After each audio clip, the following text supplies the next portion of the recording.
Hello friends, how are you all? Today अपने discuss करेंगे about the JavaScript and what is the AJAX.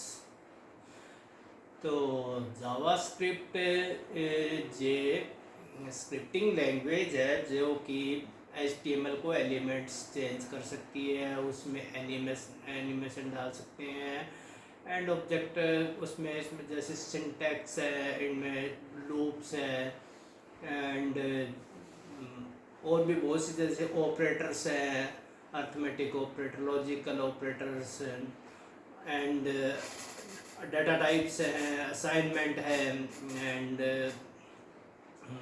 Object create कर सकते हैं। तो this is popular programming language. तो JavaScript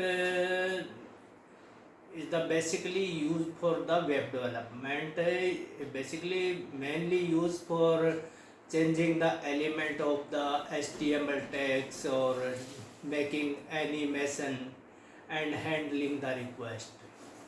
और अजेक्स और जावास्क्रिप्ट के अंदर क्या डिफरेंस है? अजेक्स जो है वो जावास्क्रिप्ट का यूज़ करके ही एक लाइब्रेरी बनाई गई है जिसे कि अजेक्स कहा जाता है। अजेक्स डोम मॉडल को स्पेसिफाई करता है, इसके अंदर डोम मैनिपुलेशन होता है। इसके अंदर अजेक्स के थ्रू हम रिक्वेस्ट सेंड करते हैं सर्वर को और वही अजेक्स जो है वो रिस्पॉन्स एक्सेप्ट करता है अकॉर्डिंग टू द रिक्वेस्ट किसी सर्वर से। तो यानी कि अपने क्लाइंट साइड के ऊपर ही रिक्वेस्ट को सेंड और एक्सेप्ट करने के लिए अपने अजेक्स का यूज़ किया जाता है, जहाँ पे अपने को PHP प्रोग्रामिंग की ज़रूरत नहीं होती। यानी कि रिक्वेस्ट जो है अपने अजेक्स के द्वारा डायरेक्ट सेंड कर सकते हैं विदाउट रीलोडिंग द पेज और with reload the page.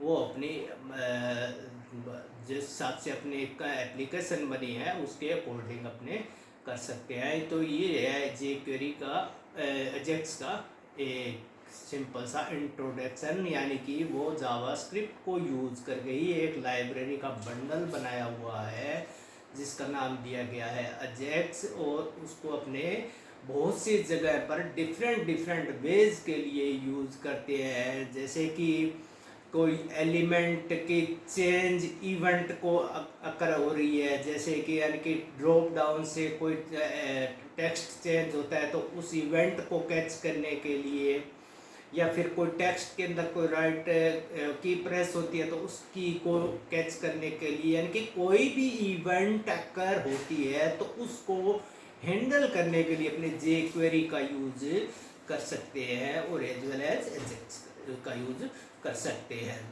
According to the events. तो इवेंट को हैंडल करने के लिए किया जाता है। तो मैक्सिमम ये तो इंट्रोडक्शन था अबाउट जावास्क्रिप्ट एंड अजेक्स का। और अजेक्स के अंदर जैसे स्टेटमेंट्स हैं उनको सेमीकोलन के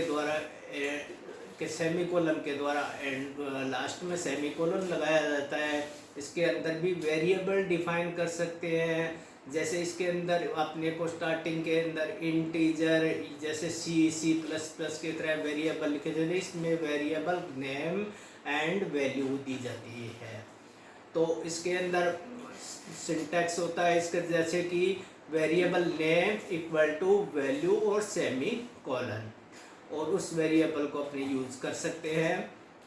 और बाद में इसके अंदर जैसे कि कांस्टेंट वेरिएबल भी होते हैं और असाइनमेंट ऑपरेटर तो हो ही गए, plus minus division assignment arithmetic operator हो गए, जैसे लॉजिकल एंड और नॉट, ये लॉजिकल ऑपरेटर हो गए, एक अर्थमेटिक ऑपरेटर होते हैं। तो अलग अलग तरह के ऑपरेटर्स होते हैं। इस तरह से फंक्शंस भी इसके अंदर जावास्क्रिप्ट के अंदर होते हैं, अपने फंक्शन क्रिएट कर सकते हैं, फंक्शन को कॉल कर सकते हैं। फंक्शन कोई भी अपना खुद का फंक्शन बना सकते हैं और इस फंक्शन को अकॉर्डिंग टू एप्लीकेशन अपने कॉलिंग भी कर सकते हैं, और इस फंक्शन को इवेंट के अकर होने पर भी कॉल करवा सकते हैं। जैसे कि सबमिट बटन के क्लिक के ऊपर अपने किसी फंक्शन को कॉल करना है और बाद में अपने को रिक्वेस्ट सेंड करनी है। तो इस तरह के डिफरेंट डिफरेंट एप्लीकेशन के यानी कि छोटे छोटे प्रोसेस यानी कि छोटे छोटे मॉड्यूल अपने क्रिएट कर सकते हैं through JavaScript according to function का यूज़ करके या फिर अजेक्स का यूज़ करके या फिर कौन सी इवेंट पर कौन सी अजेक्स कॉल करनी है या फिर कौन सा फंक्शन कॉल करना है। तो ये डिफरेंट डिफरेंट के जैसे सबमिट फॉर्म बनाया तो मैंने उस पर सबमिट फॉर्म पे मैंने जैसे ही मैं सबमिट करूँ तो उस पर मेरा पहले फंक्शन कॉल हो, उसमें नेम फील्ड प्रॉपर किया है कि नहीं किया, उसने ईमेल डाली है वो करेक्ट फॉर्मेट में है या नहीं, मैं वहाँ पे कंडीशन लगा दूंगा कि वो जो ईमेल फॉर्मेट है वो कंडीशन में है कि नहीं है।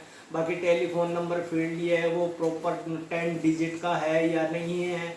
तो इस तरह की जैसे जैसे मैं कंडीशन लगा दूंगा तो सबमिट बटन पे सबसे पहले वो फंक्शन कॉल करवाऊंगा मैं, तो उसके अकॉर्डिंग वो फॉर्म पहले वो कंडीशन चेक करके पास करेगा तभी सबमिट होगा। अगर वहाँ पे कहीं भी एरर आ गई तो वो जो जावास्क्रिप्ट क्रिएट किया है या फिर जो भी एजेक्स क्रिएट की है वो अपने को रिस्पॉन्स में एरर सेंड करेगा और वो अपने एरर उस पेज के ऊपर डिस्प्ले करवा देंगे, दिस फील्ड इज मैंडेटरी या फिर दिस फील्ड इज रॉन्ग। जैसे कि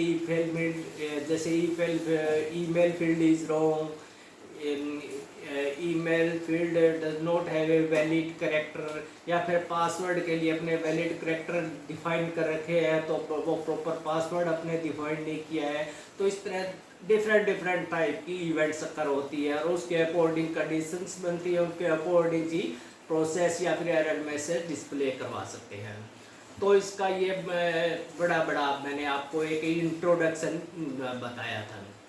मैं इसका ऑब्जेक्ट्स हो ही गए, जैसे क्लासेस, जैसे कार का ऑब्जेक्ट क्या होता है, कार का नेम प्रॉपर्टी कार क्या है, एक ऑब्जेक्ट है, उसकी प्रॉपर्टी क्या होगी, उस कार का नेम, कलर या फिर उसकी वेट, उसका और भी जैसे मॉडल कौन सा है और उसका प्राइस, ये क्या होगी प्रॉपर्टीज हो गई। कार क्या हो गया, एक ऑब्जेक्ट हो गया।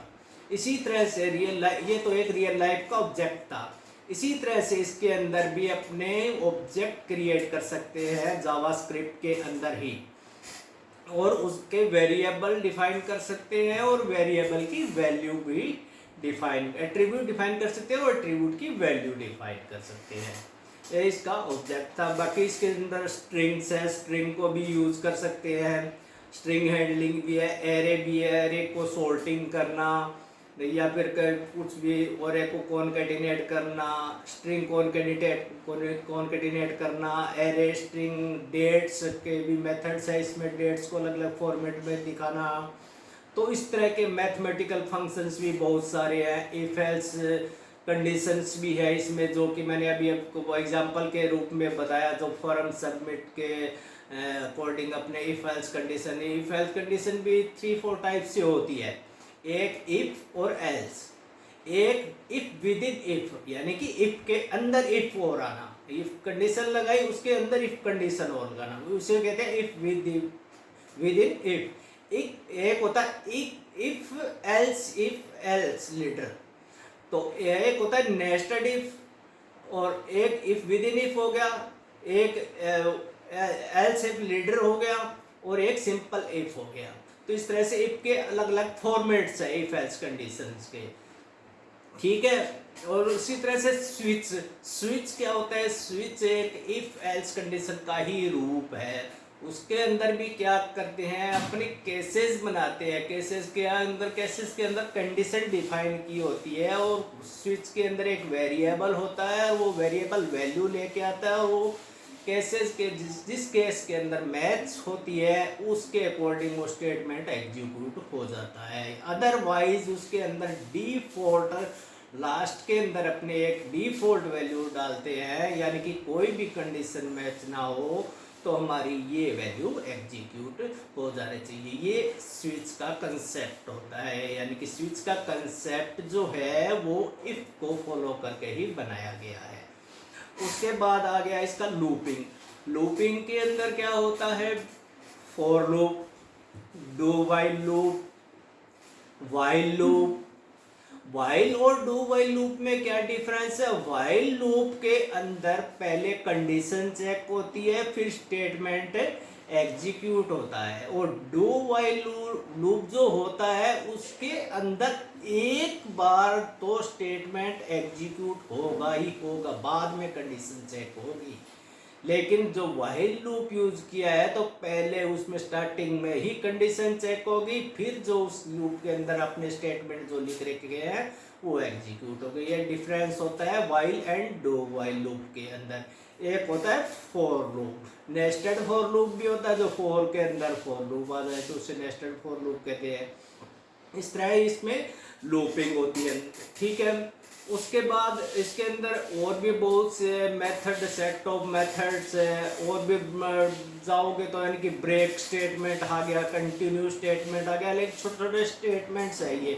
अब इनको कहाँ और कब यूज करना है ये अकॉर्डिंग टू एप्लीकेशन पे डिपेंड करता है, यानी कि अपने कंडीशन फॉर लूप लगा रखी है और वहाँ पे अपने कोई कंडीशन पे अपने उस लूप को ब्रेक करना है या फिर कुछ स्टेटमेंट स्किप करने हैं तो उसके लिए कंटिन्यू स्टेटमेंट का यूज करेंगे, या फिर ब्रेक लूप ही ब्रेक करना है तो उसके लिए अपने ब्रेक कमांड का यूज करेंगे। ये छोटे छोटे यानी कि इसके कीवर्ड्स दिए हुए हैं जिनका अपने प्रॉपर एप्लीकेशन जैसे जैसे बनाएंगे उसके अकॉर्डिंग ही उनका कहाँ पे यूज होना है उसके अकॉर्डिंग यूज करते हैं।